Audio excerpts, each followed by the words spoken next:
we're reaching out to see you move again. And we can hardly come and flood this place. We're ready now, it's all about to change. Let your kingdom come, let your will be done. Let your fire fall, let your fire fall. Come on, open the heavens, pour your spirit out on us. Unleash your presence, Jesus, come alive in us. Open the heavens.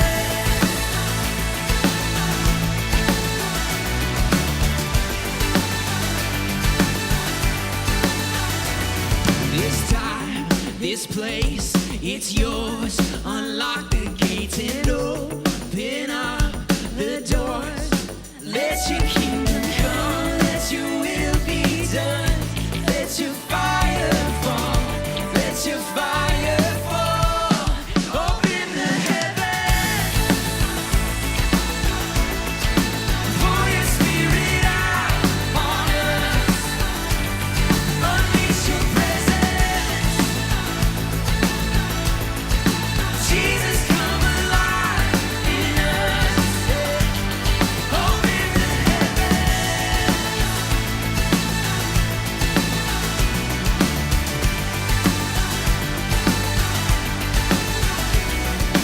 Darkness trembles, mountains shake. What was dead now comes awake, and every captive breaking free. Right now, right now, right now. Sing that with us. Darkness trembles, mountains shake. What was dead now comes awake.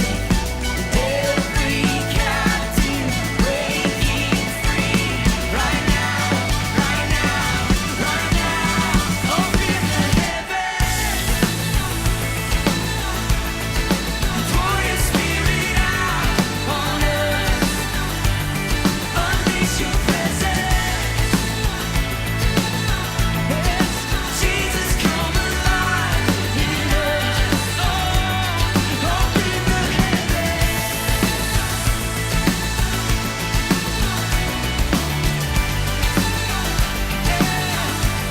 Open the heavens.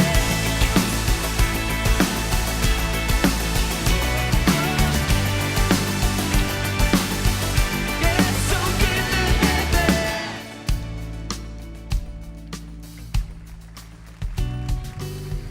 Hey everyone, how's it going today? Awesome, good to see you guys. My name is Kenny Conley. I'm the Next Generation Pastor here at Mission, and we are so excited to have you with us today. We have got an incredible day planned for you. And but first, couple things. If this is your first time here, or maybe you're new here and you haven't gotten connected yet, we've created an environment just for you. It's called The Hub. It's right out in our lobby. It's a great place for you to ask questions, find out who we are as a church, maybe find out how you can get connected in a group or to serve or some other way. We would love to connect with you. So before you leave today, be sure to go over and say hi to somebody over in the Hub. It would be great for you. We've got a couple really exciting things coming up I want to tell you about. The first one is that, let me first ask, where are the parents in the room? Are any parents in here? Let me hear you, see you. Okay, great. We have an event this Thursday night called Parent Q Live. Okay, it's this Thursday from 7 to 9. We've got some incredible communicators, some of the experts in parenting from all around the country are coming in here at Mission on Thursday night. And we got hundreds of parents from all over the community coming to learn, to grow, to be inspired, to laugh together and grow together. And so we'd love to have you here. And I have a little incentive here. I actually have 20 free tickets to Parent Q Live that I'm going to give away today. Okay, so if you're interested in this, here's how you can get it. See, Parent Q Live isn't just an event, it's also a resource. We have an app called Parent Q, and if you've ever had the question, well, what's my kid learning at Mission? And I got a preschooler, what they learned today, or I got a junior higher, what are they learning about?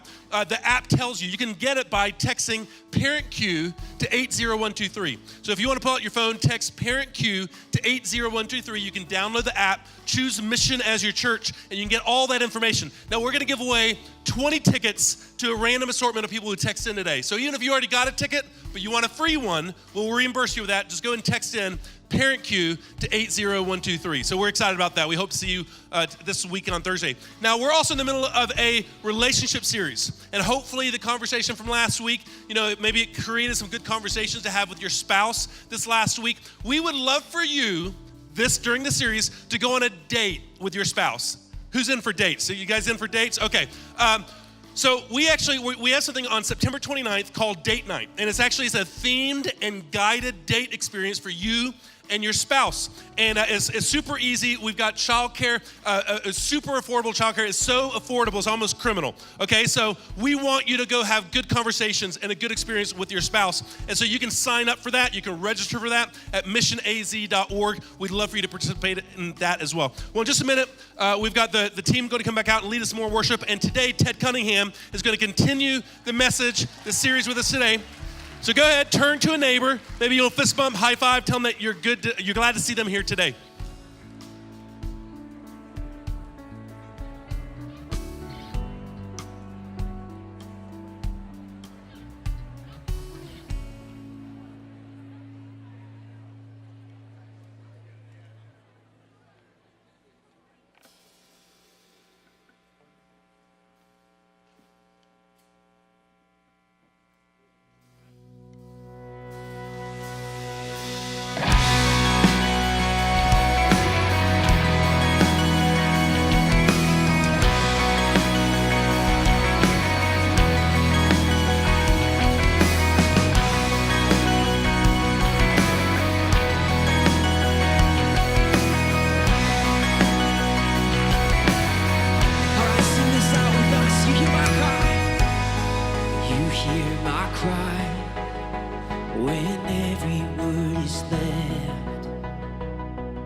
Your spirit breathes and fills my lungs again.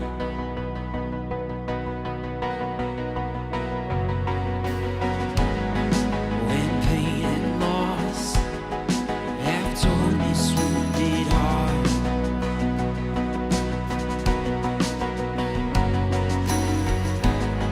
your mercy mends redemption's work of art.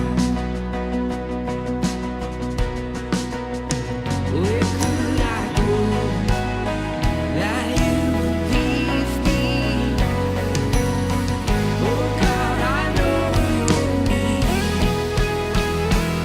Even still, I will lift my hands and praise, sing that out. Even still, I will call upon your name, Jesus. And when my fear consumes me, I know you go before me, ever faithful, ever true.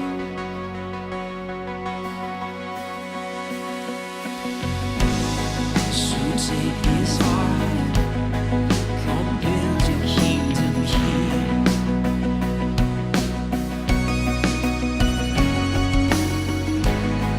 Let heaven come, oh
That song is always good to declare. That is my desire, and hopefully yours, that we desire to be close and closer to God. But it's always a reminder when we sing that song to me that not only do I want to be close to God, but the God that I want to be close to wants to be close to me, right? He wants to be close to you and to everyone.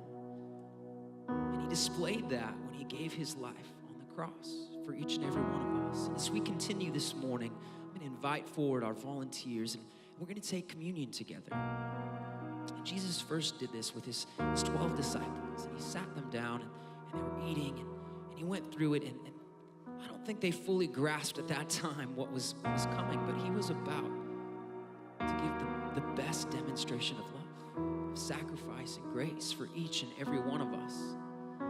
And every time I take communion, one of my favorite parts is about right now when that's being passed and you're holding it. We're going to take it together in a minute. So we've got just a couple moments to step back and reflect.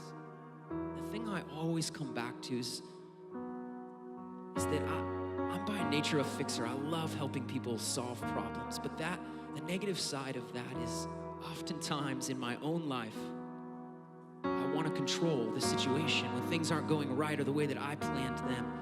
They seem to be going array, and I'm just in a valley. I have this desire to just take control and force the situation my way, and it never works out how I plan it to. And I'm reminded in this moment that God sent his son to be my redeemer, to be my encourager, to love me, to walk alongside me. So as we wait just a moment, we're going to take communion together. I just want you to sit back, reflect on the words of these next song, and know that you have a God that loves you so much, and he's standing right next to you.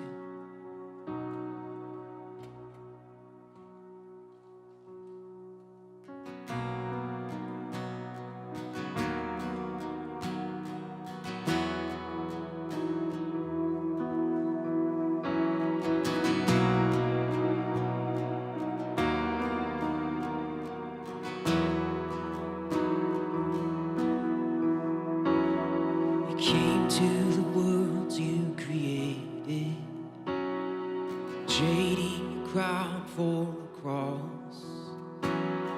You willingly died, your innocent life paid the cost. Counting your status is nothing. The King of all kings came to serve. Washing my feet, covering me with your love. If more of you means less of me, take everything. Yes, all of you is all I need. Take everything.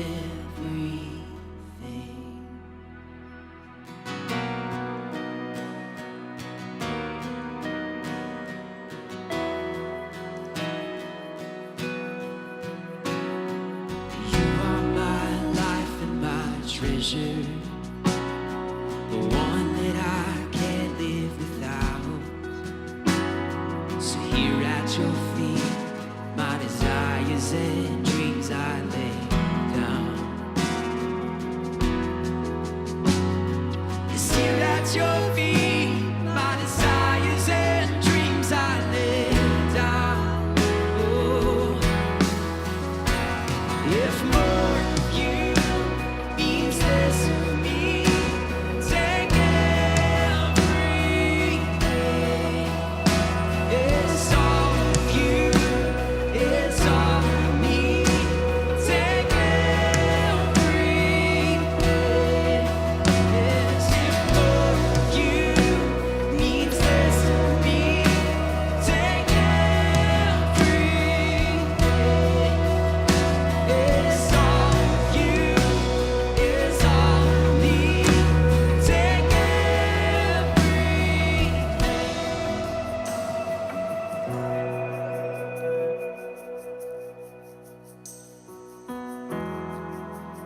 When he had the first 12 disciples, room with them eating, he first took the bread. He said, "This is my body, broken for you. Take this in remembrance of me." In the same way, he took the cup. He said, "This is my blood, shed for you. Take this in remembrance of me." God, we are so thankful for the sacrifice that you made. God, you sent your son, God, to die in our place, God, for our sins, because you love us. God, and you wanted to break down the wall that sin had created. God, and you succeeded. God, and now we trust that you love us. God, we know it beyond a shadow of a doubt. That you care for us, that you walk alongside of us. God, in joys and in trials, God, you are right there, championing us, encouraging us, caring for us, providing for us, God. So we say thank you this morning, and we lift up your son's precious name. Amen.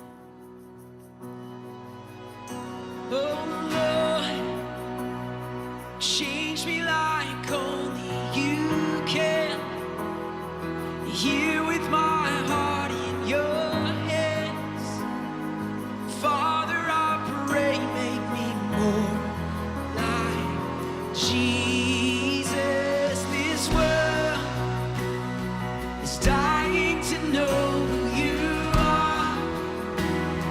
You showed us the way to your heart.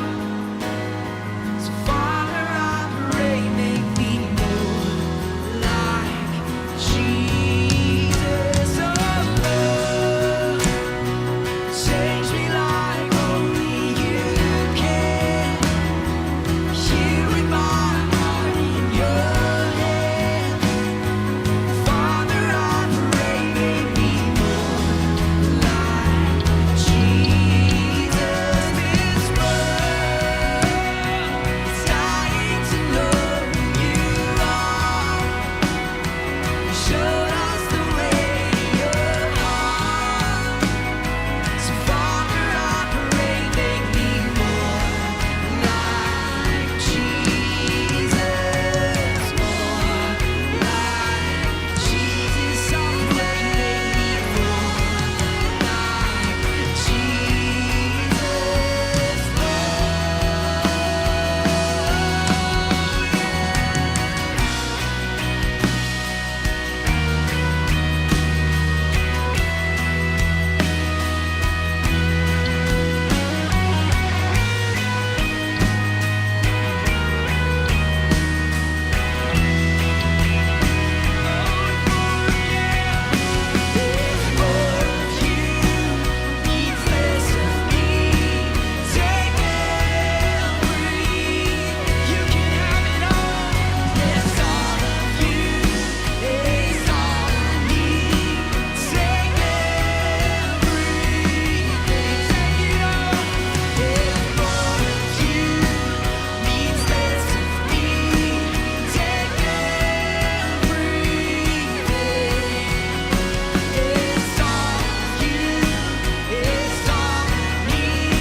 Amen. Thank you so much for singing with us, for remembering with us the sacrifice that Jesus made for you and for me. You can go ahead and take a seat, and at this time, I would love to invite forward volunteers as we give of our tithes and offerings.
If you are happily married, make some noise.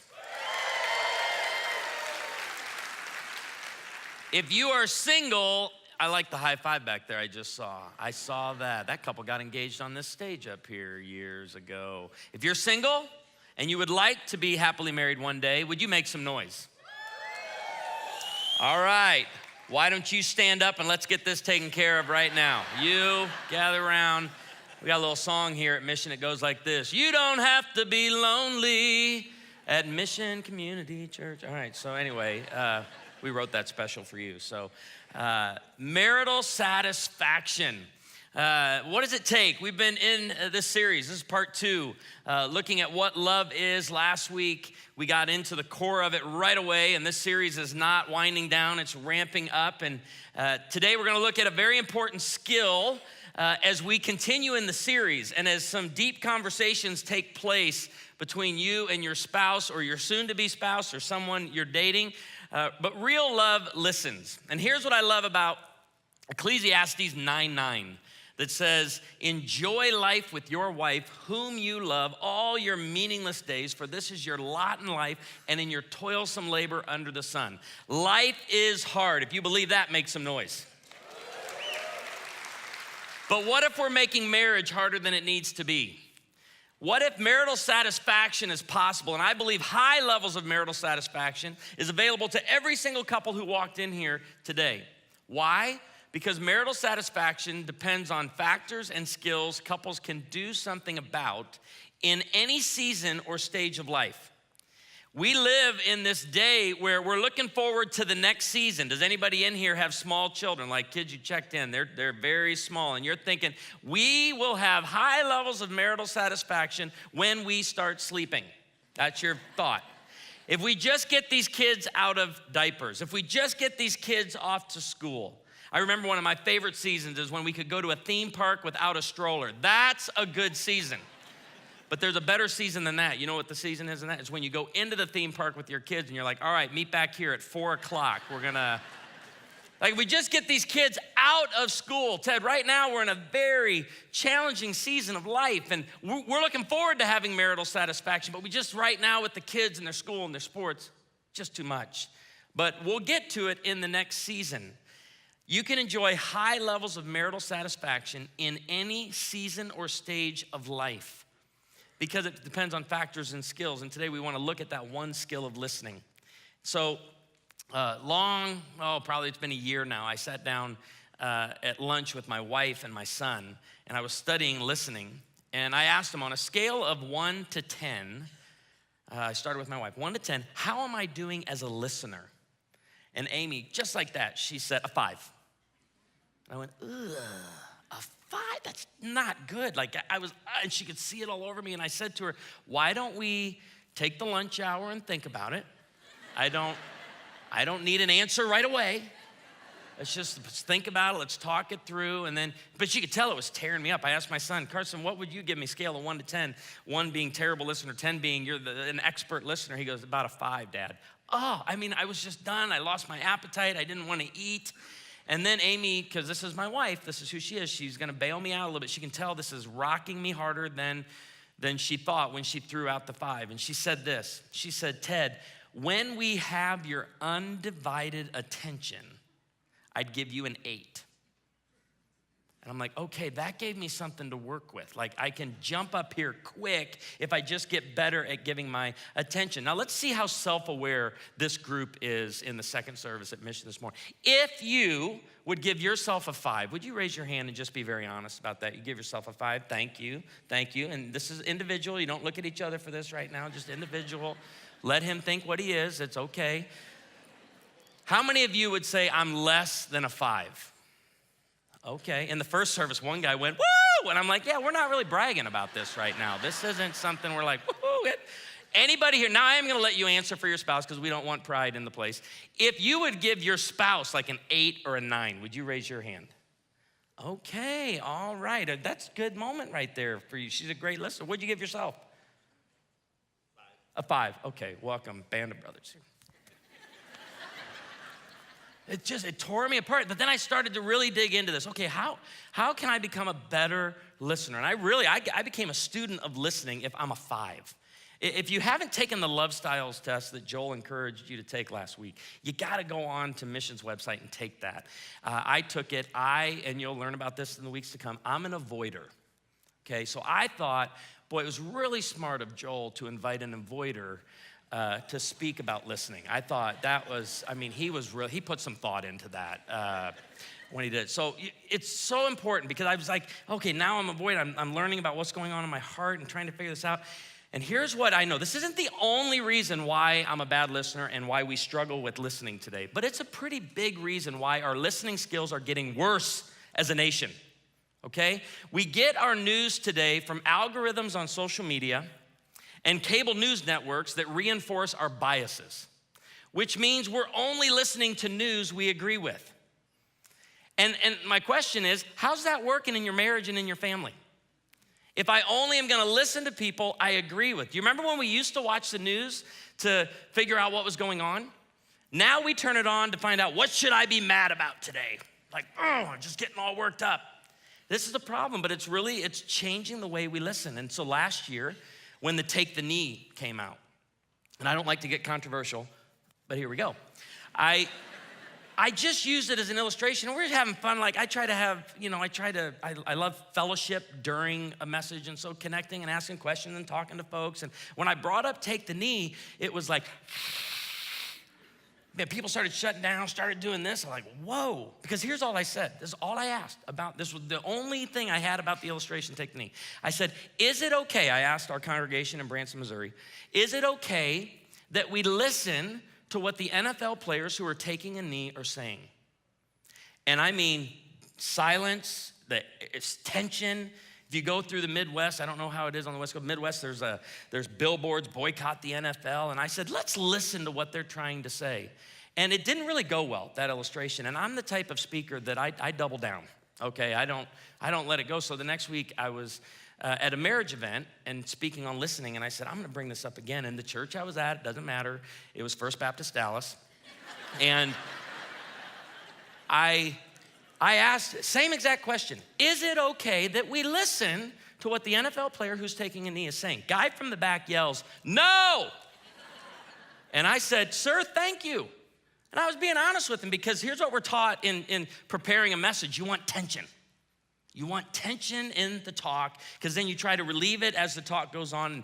And I've always believed, stay to tension, but then do your best to try to get everybody else involved to heighten, get the tension even more. And I said, sir, you're helping me do this today. Thank you. From the back. Then the next week, I'm in Maryland.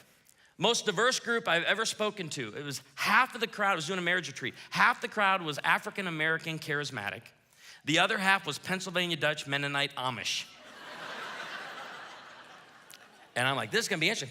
I'm like, this is like the third week in a row. I'm not getting anywhere with this question. I'm gonna ask it again.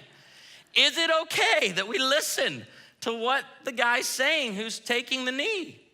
And we're having fun, laughing at a marriage retreat, and just all the energy leaves the room. Like, this is fascinating. I'm just gonna make a career out of this because this is. And after that session, I had one session left. The guy walks up to me, sweet old man.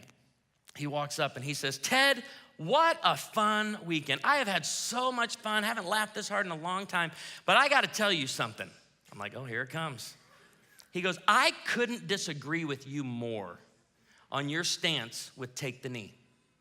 I said, okay, all right. I listened because I had just done an entire session on listening. I thought I should practice that in these next couple minutes. And he talked and I shared. I go, sir, I'd like to share 2 things with you. And he sat there and we were getting along and we weren't fighting or it wasn't super tense. I said, number one, I pastor in Branson, Missouri. And I'd be honest with you, I don't think there's a more patriotic, veteran honoring city in the nation than Branson, Missouri. And I'm a patriotic pastor. So I just want to say to you, thank you for your service. And he received that. He said, thank you very much. I said, number 2, I said, I'm really struggling though to figure out how it is you can disagree with me when I never shared my opinion.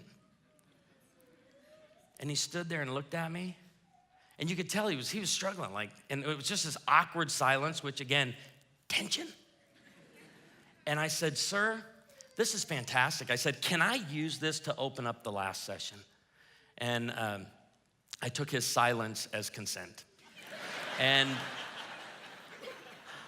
I said, I get up, the last session. I said, okay, I just gotta ask, how many of you disagree with me on my stance with take the knee? And hands went up everywhere.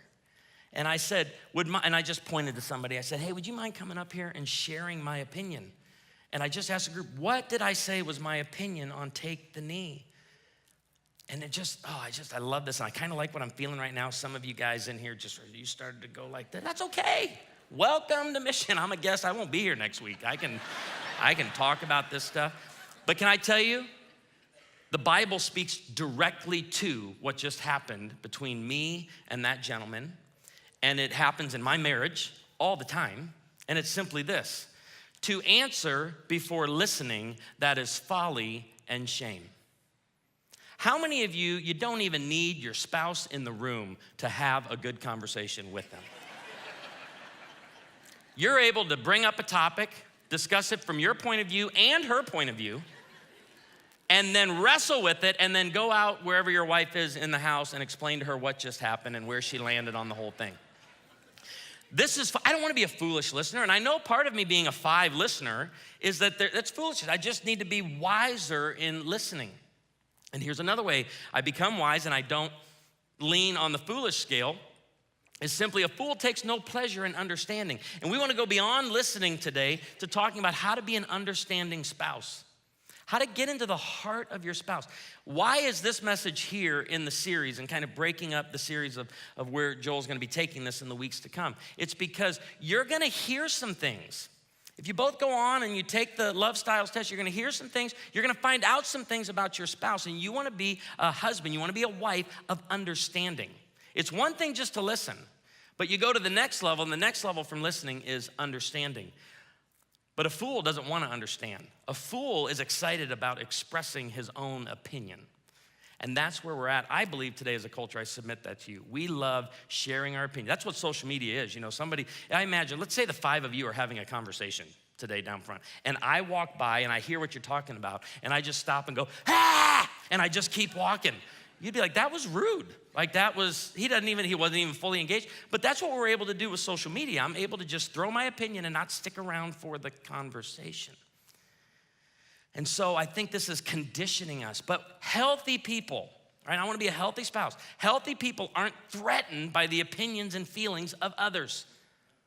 They're able to hear what other people are saying and not be threatened or not be like, you're attacking me. They're able to their heart rate doesn't change, their blood pressure doesn't go up. They're just able to receive it. Healthy people. And listening, this is important, a couple facts about listening. Listening to you doesn't mean that I agree with you. I can listen and completely disagree with you. It's important that we get back to this major understanding as we talk about listening and understanding. Disagreeing with you doesn't mean that I hate you. You know what it means? It means I disagree with you. It means I have a very different opinion on the subject. And so, as we looked last week at attachment theory, and as we were getting into the heart, and I love talking about this because it is at the root of everything you do, and all of your relationships, whether you're single or married, you have this at work, but Proverbs uses 3 word pictures to talk about this. And the 3 word pictures that Proverbs uses about the heart, I love, and for me, it explains it clearly, and it's simple. In Proverbs 3:3, the heart is referred to as a tablet. And messages can be written on your tablet. Maybe you've heard, if you've been through counseling, family of origin. She brought in her family of origin. You brought in your family of origin. I also look at that from Proverbs as she has a tablet that her parents wrote messages on. You have a tablet that parents wrote messages on. And now you're bringing those 2 tablets to become one. And again, when we talk about the messages written on the heart, it's not just right or wrong, that's sin, that's not sin. It can be simple messages. I grew up in a home that taught savings was money you put away for a rainy day. That's on the tablet of my heart. Amy grew up in a home that taught savings was the difference between the actual price and the sale price. It's a message written on her tablet. I grew up with a message on my heart that my parents, and we used the word last week, imprint, on my tablet is this idea about birthdays. Birthdays are no big deal. Anybody had that on their heart? Birthdays are no big deal. And it's how your parents celebrated it. Look at, she's going, you're gonna prove my point here.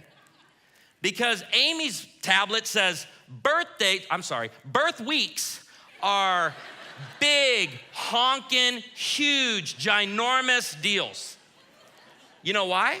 It's because it's how we celebrated it growing up. And both of us have parents who love us.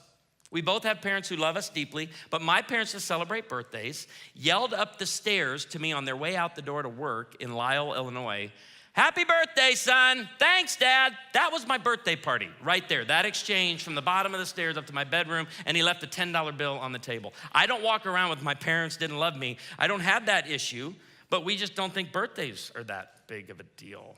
Amy grew up with, we rented inflatables, with farm animals, we decorated for it. I grew up holidays, same thing. Holidays, no big deal. We decorated for Christmas on a commercial break. I mean, we put a pre-decorated tree with a garbage bag over it, brought it out of the crawl space, put it on the dehumidifier, pulled the bag off. Joy to the world, the Lord. They spent months preparing their home.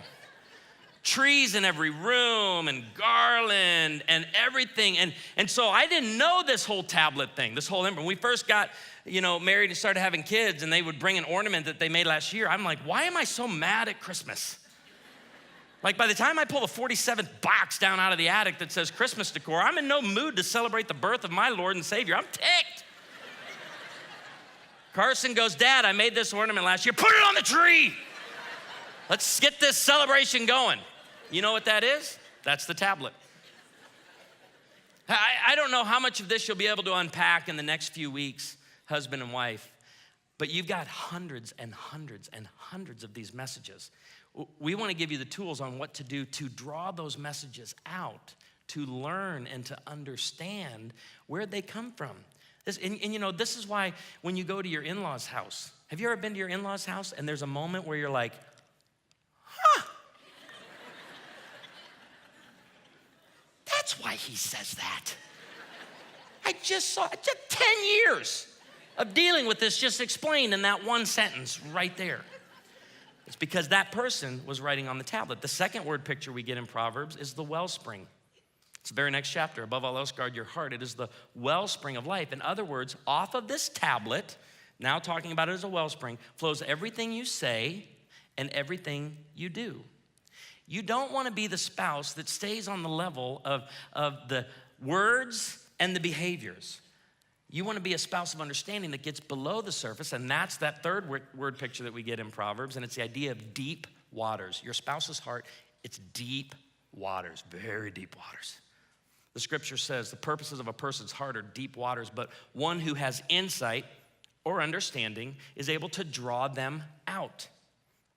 The goal today is that you and I would be the type of listener that becomes an understander that's able to not only hear what, I'm gonna let my spouse do all the work on them and do it. No, as they're sharing, you're this safe, judgment-free spouse that you actually have moments when something is shared with you, you're like, moments of discovery. When you discover something, you live in fascination and curiosity, and we have a great picture of this in marriage. It's another word picture. It's like the fourth word picture so far this morning from the Song of Solomon. And I love what Solomon, and by the way, if you're single, he's single in this passage. They don't get married until chapter 3. They have the honeymoon in chapter 4. Then they spend chapter 5, 6, 7, and 8 building into faithfulness in their marriage. But he's gonna talk about how he has a desire, to bring her out and to be a spouse and a man of understanding. And he starts with my dove. Let's stop right there. I love this word picture. If you don't have a pet name for your wife, guys, I want you to go with my dove. This is a powerful word picture that will change everything and will help you for the rest of this series and for the rest of your marriage. If you want to get into the deep waters of your wife's heart, if you want to get into the tablet and the wellspring, let her know that by calling her to it. And this is all you have to do. Goo. Goo. Amy and I don't know if you have this issue, but she tries to have these deep conversations with me from the other side of the house. And I'll be sitting in the family room, and this is what I hear. Hey,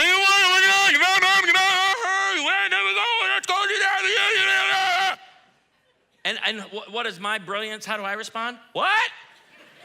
And she goes right in, hey, why you do that? I found, this solved all of it. I now have a dove call. That when she's doing that, I call unto her and I just simply go, coo, coo. I was just in Louisiana and good old boy comes up to me and he goes, yeah, you do that dove call around here, you'll get shot. You do not want to be calling the dove. So, but now watch this. There's 3 parts to this verse. I love it. The first one is my dove in the clefts of the rock and the hiding places on the mountainside. He's going to be calling her out. It doesn't say a snake. It doesn't say a mountain lion. He uses a gentle, tender dove. And his desire is to get to know her and to call her out. So he's gonna be gentle and tender and with kindness and love is gonna draw her out. He's not gonna be in there jabbing, which is what some of our conversations turn into, right? We're just doing this, trying to get something out of our spouse. No, my dove in the clefts of the rock, in the hiding places on the mountainside, show me your face, let me hear your voice. He is calling unto her, coo, coo. He wants to get to know her. Now watch, what happens when you get to know? Getting to know someone's not enough. It's being a safe person when you get to know that, what caused it, the issue at hand, whatever it is, you want to be that person. It's like we tell our prayer team at our church all the time, when someone comes forward and like confesses a deep sin, like a sin that they've been carrying for years, this is an unsafe response.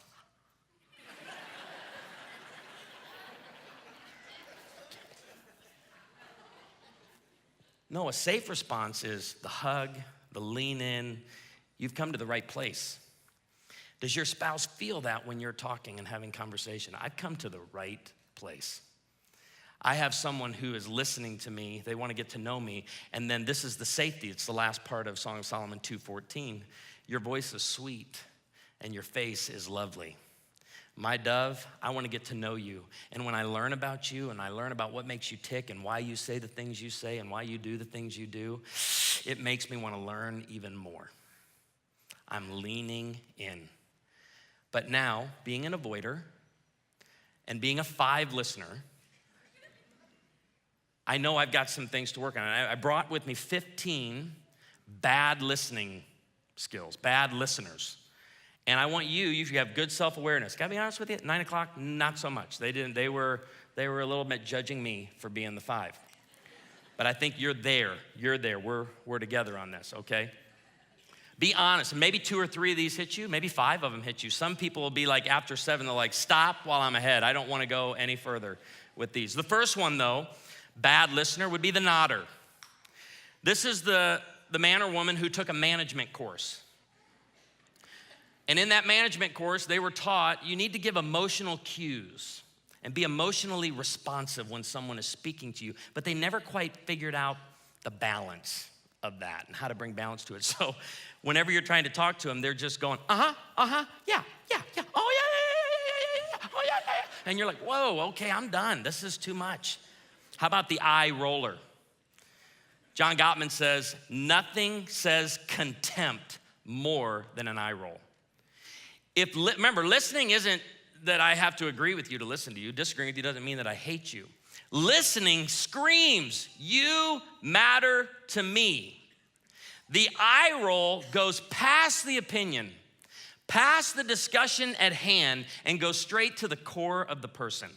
And it says, you don't matter. The eye roll shows contempt. How about the eye wanderer?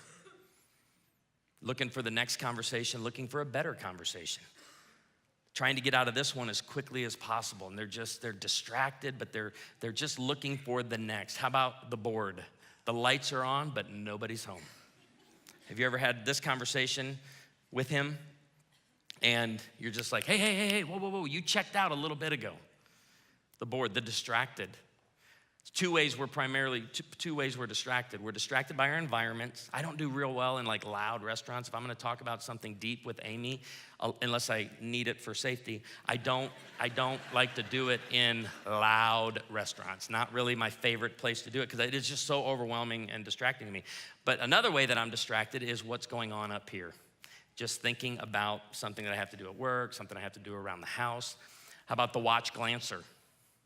So the person in the middle of the conversation, you see them go like this, and with our new watches, we got to shake our wrist a little bit. We see what time it is. Whenever I catch somebody doing that, I always like to touch their watch and go, I only need a couple more seconds. This won't take too much longer. With the phones, we got a new one, the scroller.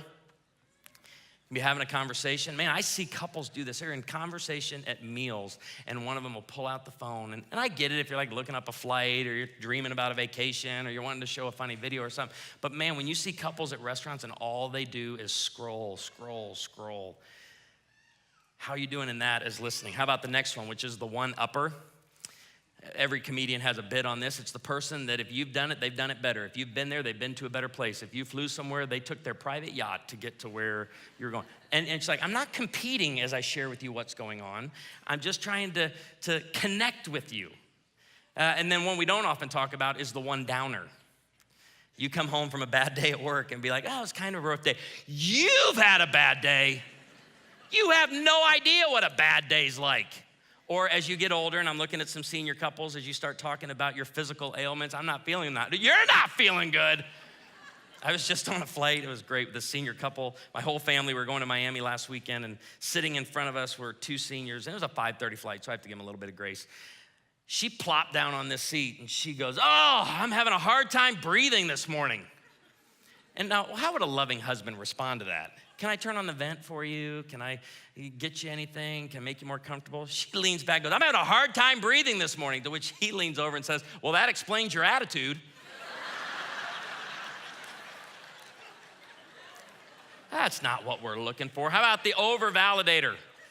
This is the one that whatever you're feeling right now, they felt it too. Whatever you're going, yeah, I've been through that. Again, listening doesn't mean I have to join your story all the time. I can just listen. How about the bottom liner? This one's for the men. After about a minute of the story, they're like, okay, let's land the plane. Like, I appreciate you developing the setting for me, telling me where you were sitting and what the color of the room was and whether or not you were holding the pillow or having it on the couch next to you. Can we get to the characters and then the plot? I think we should get this going, because sometimes we think listening means I gotta fix something. So just get me to the bottom line and I got it. Have you ever seen the lights go on in your spouse when they find the solution?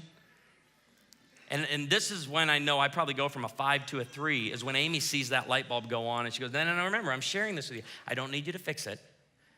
I'm just talking to you about it. How about the interviewer? This is for the ladies.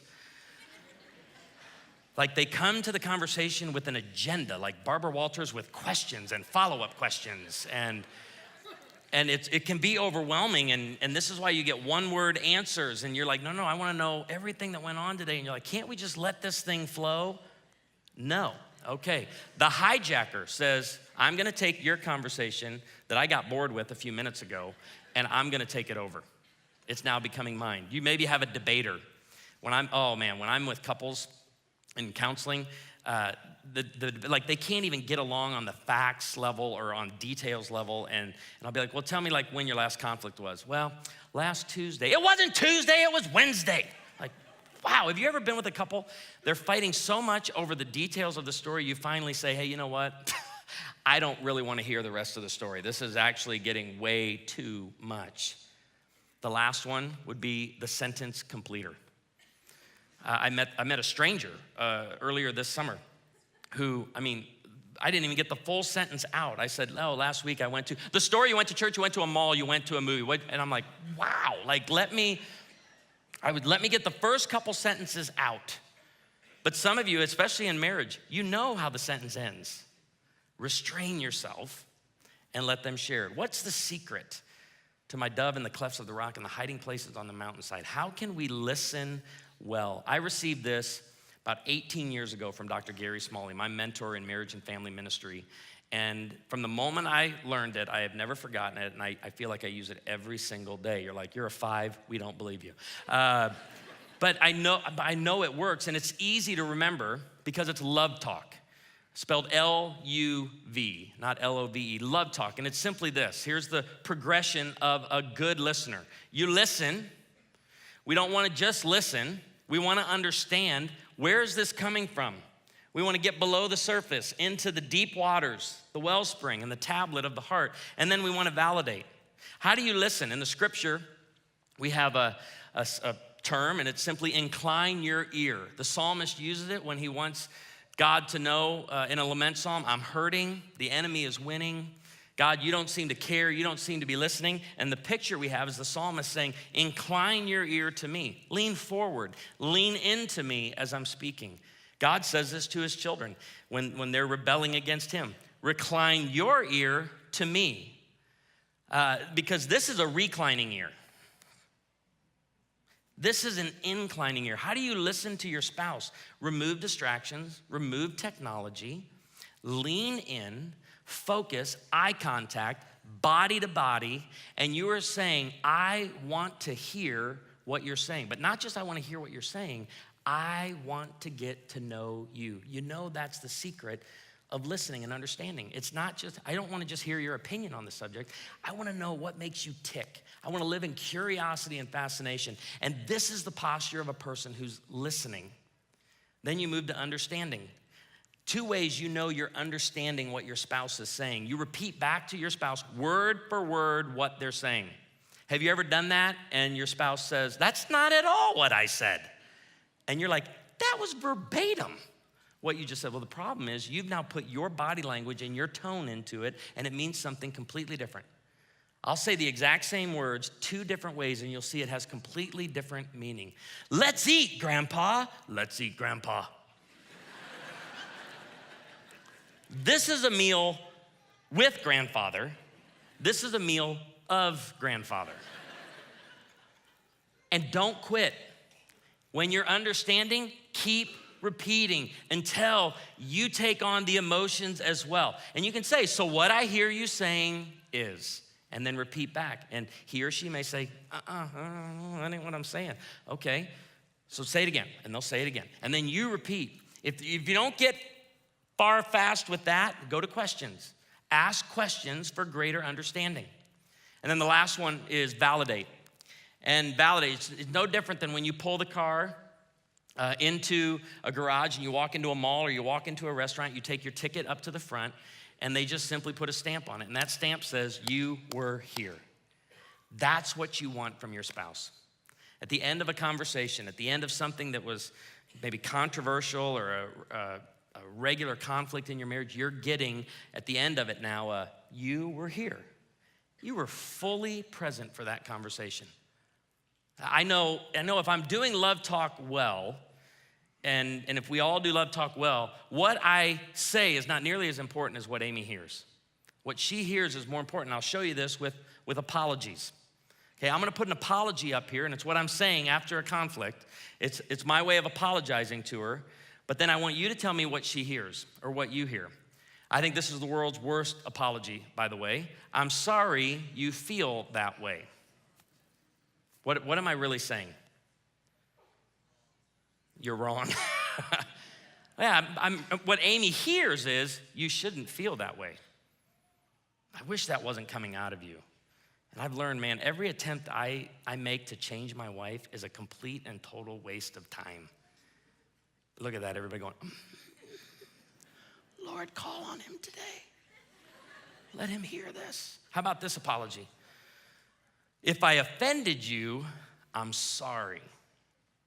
What am I really saying? What am I? Yeah, I'm hearing you shouldn't have been offended by that. I'm really saying you're too sensitive. Man, so we've made this commitment in our marriages. We listen and understand and validate to get to know one another better. And I encourage you to make this commitment to one another as part of this series, especially as you dig deeper into it to find out what's in the tablet, what's on the tablet in the wellspring and the deep waters of your spouse's heart. But I tell Amy this regularly. It's a commitment I've made that I will validate your feelings even when I don't agree with your opinions.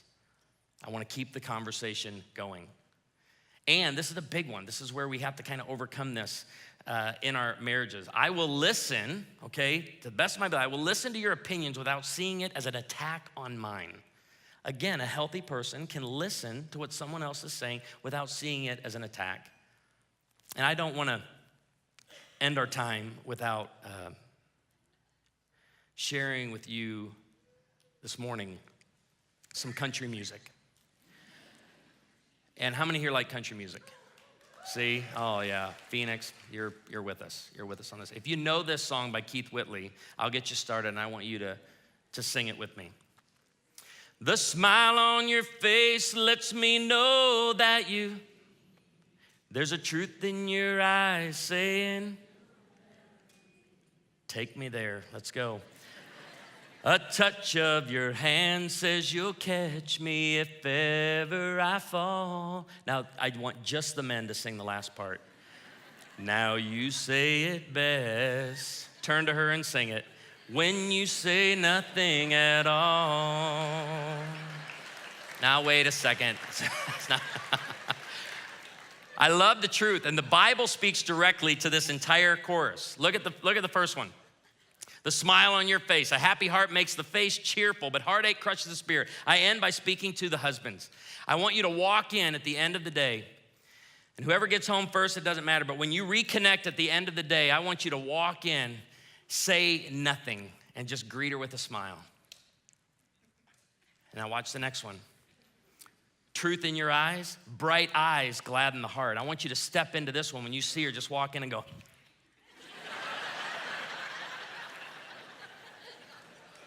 do it right now. Turn to her, give her bright eyes. If you've ever been to Blue Man, if you need practice, go to the Blue Man group in Vegas. It's a whole show where they use nothing but their eyes, but I just want you to walk in and be like, pow. Man. But then the last one, the touch of your hand. His left arm is under my head and his right arm embraces me. So guys, this is what you're gonna do this week. When you connect at the end of the day, you're gonna walk in. You're gonna grab the back of her head. You're gonna take her down to here. His right arm embraces me. You're just gonna look at her. You're gonna say, "Coo, coo." Thank you, Mission, for a great morning. Love you guys. It's always great being back. Thank you. Awesome. Wasn't that amazing? Thank you, Ted. Thank you, Ted. Thank you guys for being here today. Hey, before next week, be sure to go online to missionaz.org and fill out the Love Style quiz. We're going to unpack that next week. You guys have a great week. We'll see you next time.